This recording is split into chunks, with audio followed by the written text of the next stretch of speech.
Ләкин моңа кадәр күп еллар дәвамында без шәһәр берләшмәләре дип атыйбыз инде аны.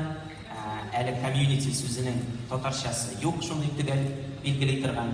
Ләкин менә шәһәрчеләр өчен без һәр вакытта да шундый урын эзләдек Казанда. Сез аны беләсез, моның турында күп тапкыр яздыгыз, бу теманы яктыртып килдегез, аның өчен рәхмәт. Ләкин нигәдер без үз урыныбызны таба алмый йөргән идек. Һәм әлбәттә НКЦның үз тарихы бар, ул иҗтимагый үзәк буларак шундый эшләп килгән иде, монда төрле чаралар уза иде.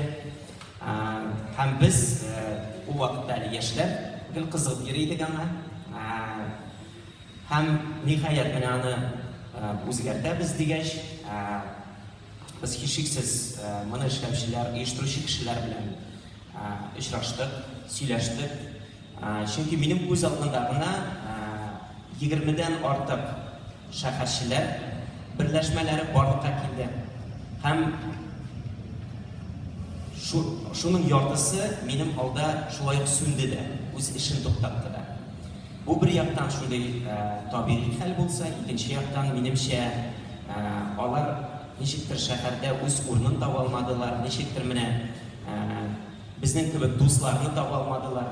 Әгәр дә алар бергәләп эш итсәләр, әгәр дә аларның урыннары булса, әгәр дә аларның эшләрен хуплап торучылар булса, минемчә алар әле яшәп шундый зур иҗтимагый институтларга үсеп чыгар иде.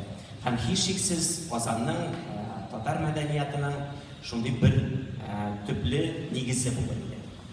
Фольклор һәм традициялардан кала.